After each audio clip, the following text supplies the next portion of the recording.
All right, we'll just get things going here with Nebraska.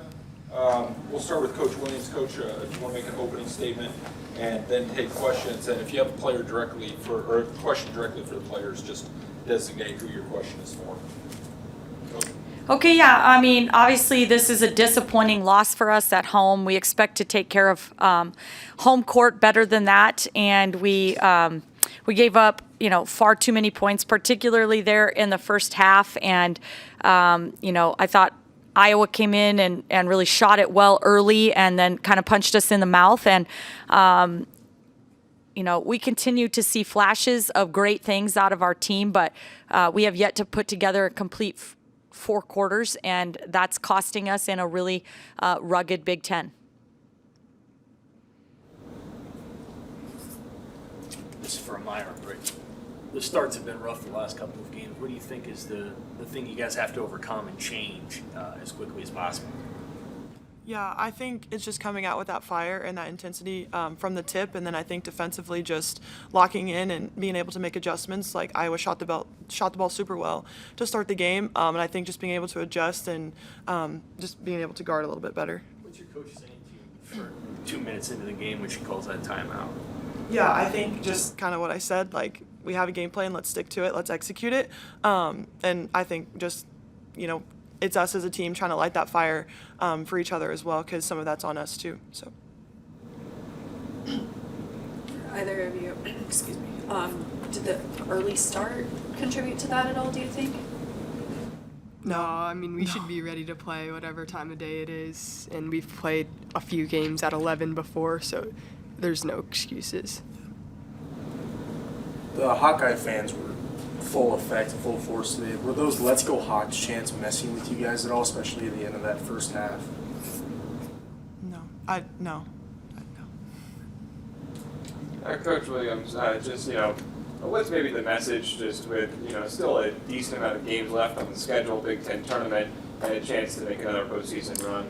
Well, the message really is that none of us sitting in the locker room believe that we have maxed out what we're capable of. And we just feel that frustration that comes from not playing your best basketball yet. But it's also, while that's disappointing and frustrating at times, it's also kind of encouraging because we know that if we can put everything together and press on the gas here down the stretch, that we have better basketball in front of us. We have the capabilities of beating everybody that remains on our schedule. We have the capabilities of going to make a run in a tournament, but it's going to include every single player on our roster finding a way to kind of just dig deep and find themselves, find, their confidence, be able to work together and be able to play the way that we have in certain stretches for 4 quarters of a ball game. And this is for any of you. In speaking about that confidence, how do you not let what has happened affect future confidence? I think it's leaning into each other, coaches and staff included. Like, we have a great group of girls around us, and I think just being able to lean into each other and know that I have full confidence in all my teammates, and I know that they have the same in me. So just leaning into that and really embracing just kind of the grind of the basketball season and just fully leaning into that. Amy, what are some of those things you think is stopping you from playing up to your capability? Well, in the first half, we had 13 turnovers. So that's part of it. I thought that they really kind of capitalized. They made entry passes kind of challenging and difficult. We were not as deceptive as we need to be, being able to enter passes, get the ball where we need it to be able to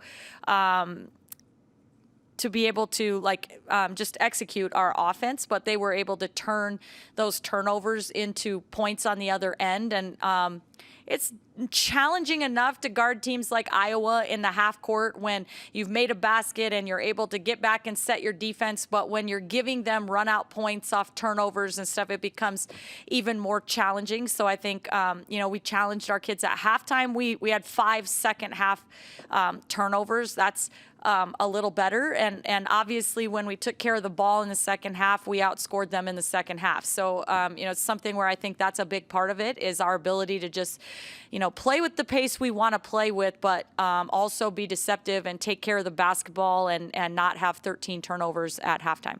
What's your surprise level at the losing streak? I mean, how surprised are you?